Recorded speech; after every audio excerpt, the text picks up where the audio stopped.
Good evening. This is CTV News for Wednesday, March 8th. I'm Denise Douglas. And then Patricia Malone, glad to have you with us tonight. Well, former Prince George's delegate Michael Vaughn has been indicted on federal bribery and conspiracy charges. He is the second former lawmaker to be caught up in an alleged fraud scheme involving the county's liquor board. Byron Scott has the story. Clouds of suspicion began forming around former delegate Michael Vaughn on the first day of this year's legislative session when he resigned, citing health concerns. Well, today he finds himself in federal court facing bribery and conspiracy charges. Well, it's going to be extremely challenging. Former Prince George's delegate Michael Vaughn has been indicted on bribery and conspiracy charges. The indictment alleges he conspired with a former Prince George's County Liquor Board member and liquor store owners in a pay-to-play scheme. I have no idea. Many delegates didn't want to comment this afternoon. Others expressed concern. I think it's unfortunate that, the people of Prince George's County has to go through something like this again. Just a few months or a couple months ago, when the beginning of the session opened up, and I think the system has worked. Honestly, I just I feel, I feel bad for what he's going through, what his family's going through, and I just put them in my prayers. I know this is a hard time. The indictment specifically alleges that the former 24th District lawmaker took $10,000 in cash bribe payments to influence and vote in favor of the Sunday liquor sales bill. It also alleges that Vaughn diverted money donated to his campaign finance committee to his own personal use. He is the second Prince George's lawmaker to be swept up in this controversy. In January, former delegate William Campos pleaded guilty to his role in the scheme. We're trying to reform our liquor board now and things that's happening to ensure that there's more accountability and more ethics reforms.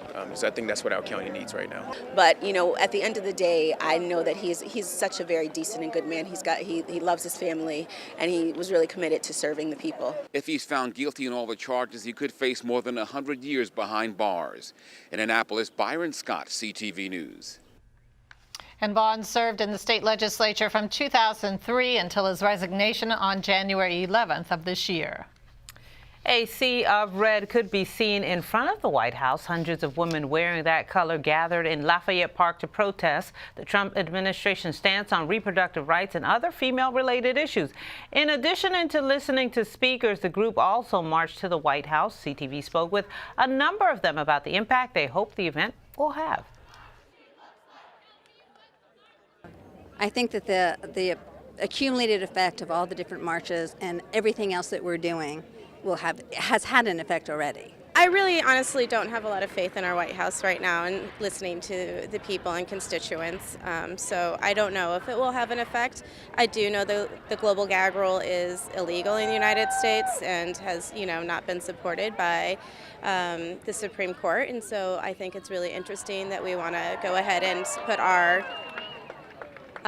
ideals and put them on countries who may or may not support abortion, but many do. And so, I don't think the president really cares either way.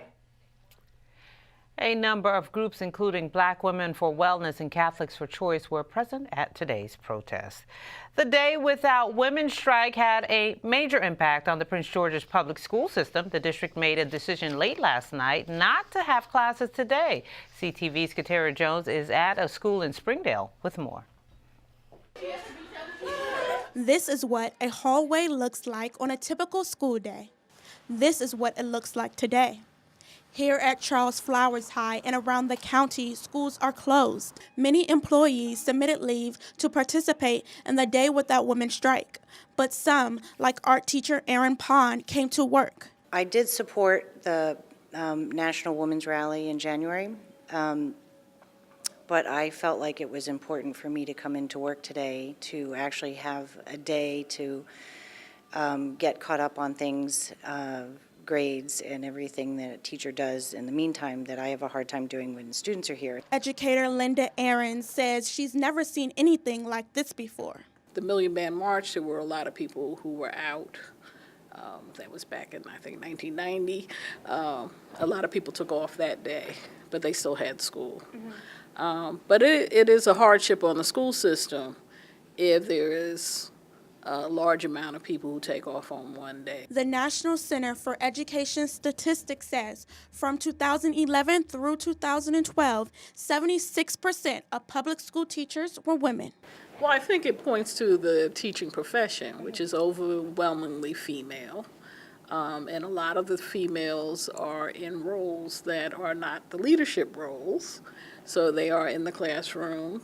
And if there are teachers are out, the women teachers are out, it is difficult to run the school system. So it just points to the fact that teachers need to be appreciated. Zena Wentworth took leave to participate in the strike. However, she's at work today.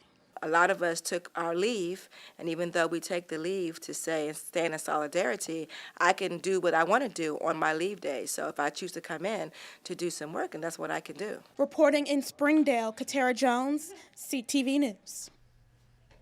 And Katara tells us that public schools in Prince George's will reopen tomorrow. The trial of a Prince George's County police officer charged with theft gets underway tomorrow. Investigators say Corporal Jennifer Sims stole more than $100,000 by submitting falsified timesheets in which she received compensation. Police say the crimes occurred between 2012 and 2014. Sims was indicted last March. Her husband, retired police captain Harold Sims, was also indicted.